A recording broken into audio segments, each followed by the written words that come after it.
What is going on, guys? Marcus here with the Reformation Wood Shop, and I just realized I accidentally created a video series. Over the past few weeks, a lot of my videos have circulated around this flip house that we're working on. The first video in this series was me showing you how to make these beautiful beams to hide the dimensional lumber coming from your ceiling. The second video was showing you how to make a custom kitchen island utilizing Home Depot cabinets. And now for this third video, I'm going to be showing you how to make a custom built-in mud bench. This is one of those little details that shows customers that you invested the time and effort into making this house perfect by adding things that showed that you cared about the property and you didn't want to just get rid of it and make the money off of it. So what's really great about building a mud bench is that most of the parts and pieces are pretty small in stature. So if you've got one, you can pull most of your lumber from the scrap pile. I'm doing the face frame for the bench and the storage unit that goes above the bench first. You can see as I pocket hole all of these pieces and lay them out exactly what we're going for in reference to the bench. The only thing that's different about the storage unit above is that it'll get a bottom rail that's 2 inches, and the board in the middle will get pocket holes that attach to the top and the bottom boards. Like I said before, if you've got scraps, use them. I'm going to be building the carcasses to the bench and the upper cabinet out of a scrap pile I have. I'm assuming that you're watching this video so you can get the basic building structure down and make one of your own with your own dimensions, but if you want to steal my dimensions, I'll give you the final length and width of everything after the face frame and the 1/4 inch backs are on at the very end. After cutting out all the sides, I cut out some braces for the bench and the top and bottom piece for the upper cabinet. So this is about it. All of the frames, the carcass for the upper cabinet, the carcass for the mud bench, and the 1/4 inch backs that go on both of them. This is a very easy product with very little materials needed. So for assembly, I always start by building the face frames first. After you've got them, you can move on to the carcasses of the cabinets. Here I'm doing the upper first, and the process is super easy. We lift the bottom deck up 1 3/16 inches. That way it'll be flushed up with the top of the face frame that's going to sit on top of it.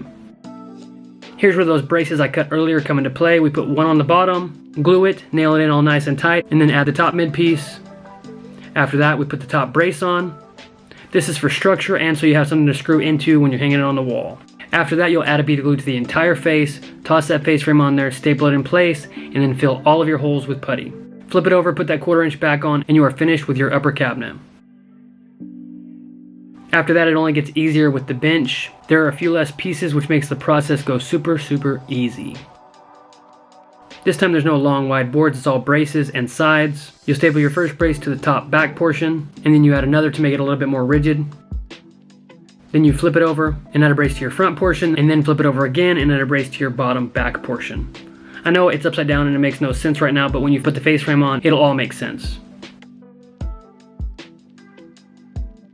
After that, I'll put this little divider in to make 2 little cubby holes in the bench. I use my jigsaw to cut around the braces to make it fit nice and snug. Staple that, square it off really well, flip it over and throw your 1/4 inch back on.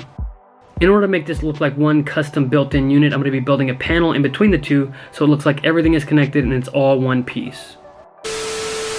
Shout out to my daughter, the videographer, getting a little bit of footage of me dry fitting it and making sure everything fits perfectly. Now, as I set everything up here, you can get an idea of exactly what I'm going for. At this point, I was still undecided about the mud bench top, so that's why there isn't one, but I get to that later on in the video. Thank you.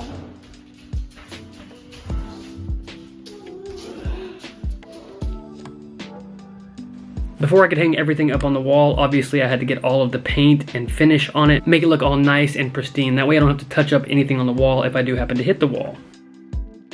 I am not as detail oriented as my wife, so please don't ask me this paint color. I have no idea what it's called. It was an old paint can that was sitting in our storage room.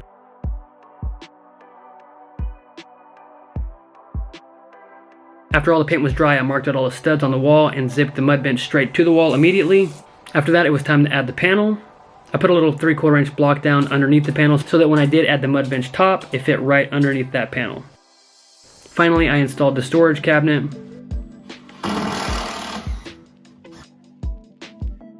And this is where I figured out this was probably a 2-man job because I missed the stud, needed to find out where it was, needed to back out my screw, couldn't do that because it was stuck in the drywall.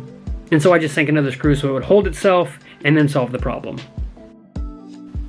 I could have just filled the panel with a piece of 1/4 inch and left it as is. We do that all of the time at the cabinet shop, but I wanted a faux shiplap look, so I ripped up a bunch of MDF strips, making sure that they would perfectly fit the space. I know somebody's going to complain about me using silicone because maybe it's going to be difficult to take off in the future, but my hope is that I built something nice enough that no one will have to destroy it in the future to get rid of it. After I attached everything to the wall, I caulked all the seams so it would take the paint really well. If you do happen to be following along at this project and you haven't added your boards to the wall yet, I would suggest painting the boards first, maybe even pre-painting the wall, because painting these slats was an obnoxious project. But I did get it done. It just took me longer than it was supposed to, and that's normally how most of my projects go.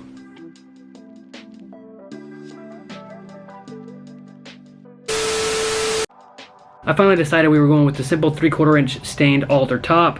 It is exactly what it sounds like. It is a piece of 3/4 inch with alder trim wrapped around the front and left side.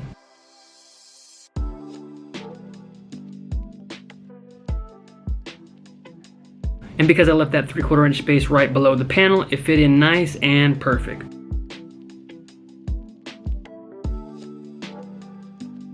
After I installed the top, all that was left to do was add some hardware so that you could hang backpacks or whatever it is you'd want to hang up here.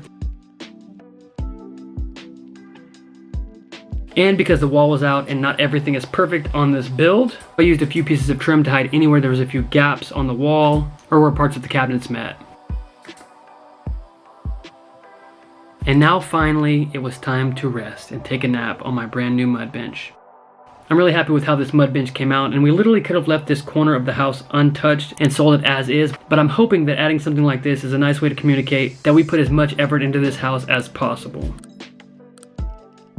Like I said, this is video 3 in a series of probably 5 or 6 videos. The next video you see is most likely gonna be my wife doing the backsplash in the kitchen. And then after that video, I'll have a video showing you guys how we put a big hole in the back of our brick house and added an additional door. If you're interested in remodeling content like that, hit that subscribe button so you know when the video drops. Thank you guys, and I will see you in the next one. If you watched this video and thought to yourself, man, that was so good, how can I give this guy money to repay him? Then you're in luck. I have a lot of stuff listed on my Etsy store that you can buy to support the channel, so head on over to reformationwoodshop.etsy.com to grab something.